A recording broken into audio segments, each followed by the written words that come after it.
Ladies and gentlemen, this is an article that came out in Forbes.com. Well, look like they're tracking people that they feel are influencers in social media and journalists. So Homeland Security, I guess they just don't have enough to do on a regular basis. They are compiling a database of journalists and media influencer. That means the people on social media that are able to gain the attention of people that your mainstream media just simply can't do. So this is the new thing that they're out here doing. In today's installment of I'm Not Terrified, You Are, Bloomberg Law Reports, on fedbiz.ops posting by the Department of Homeland Security with the relatively benign sounding subject, media monitoring services. The details of an attached request for information, however, outline a plan to gather and monitor the public activities of media professionals and influencers, and are enough to cause nightmares of constitutional proportions, particularly as the freedom of the press is under attack worldwide. Let me tell you something. In America, there are no freedoms of the press. And if you notice all of the people screaming freedom of speech, the only time they scream for that is when they're insulting or being racist towards another person. But other than that, you don't hear them screaming about no freedom of speech. And not to mention, America has a history of jailing journalists. So if they have that history of doing that, and you see what happens to us on YouTube when we express ourselves, we do not have freedom of speech. It's freedom of speech on paper, but in reality, you don't have it. Not even here in America. Everyday journalists face serious consequences, including physical violence, imprisonment, and death. And a few days ago, the Committee to Protect Journalists launched its annual Free the Press campaign to raise awareness about imprisoned journalists throughout the world.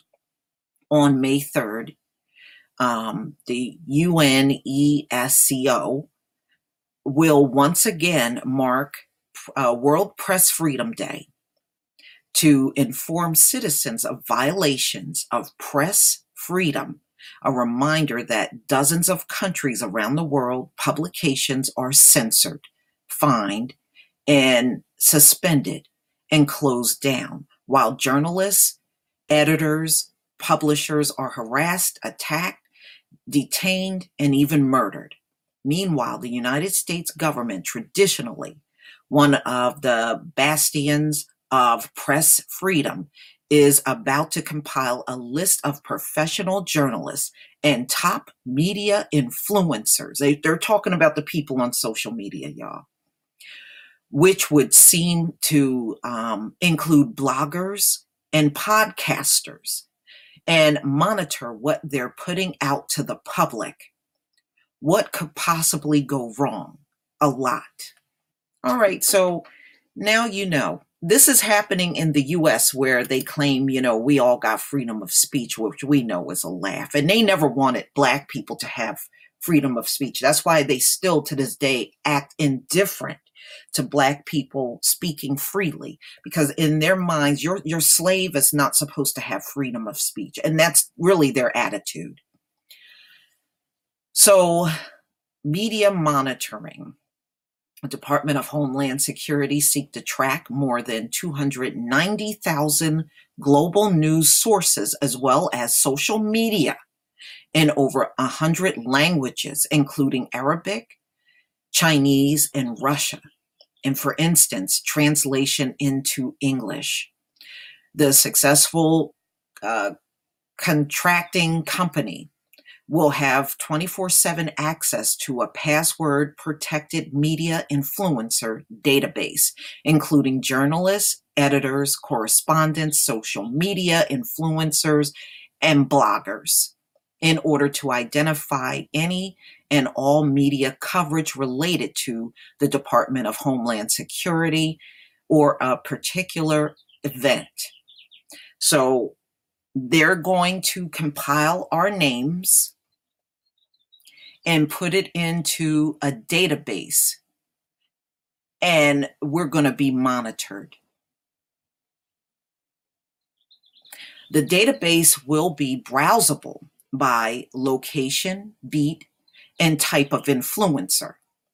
And for each influencer, the chosen contractor should present contact details and any other information that could be relevant, including publications this influencer writes for and an overview of the previous coverage published by a media influencer.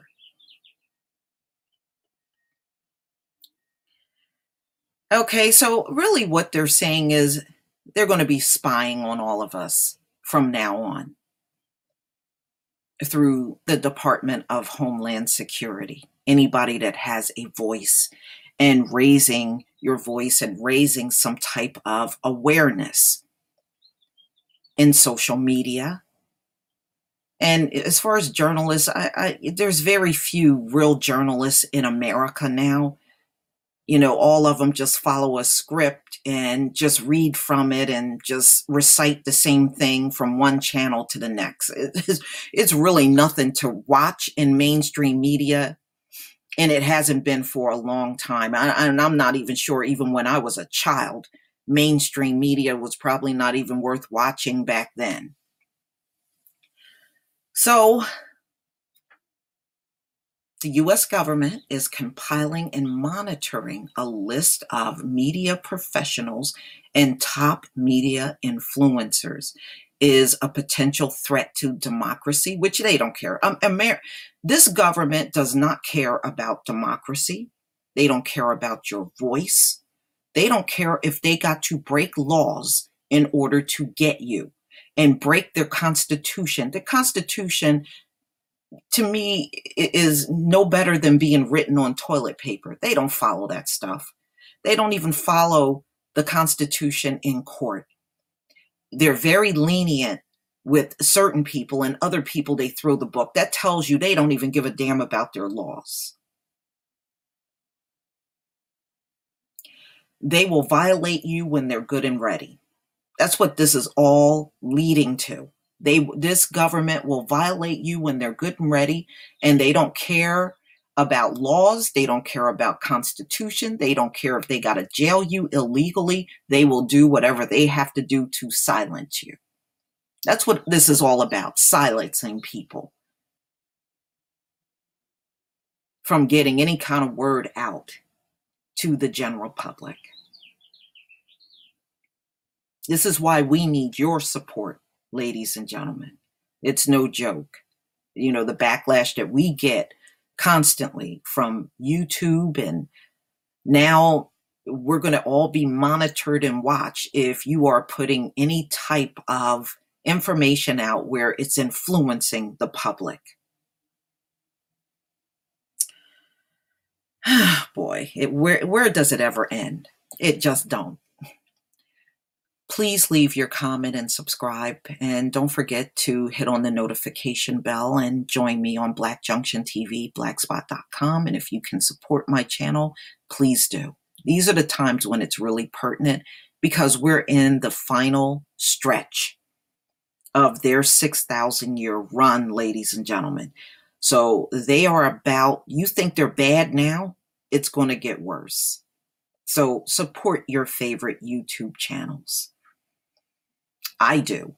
You know, I don't just say these things. I actually support several people that have channels and will continue to do so. Peace, family.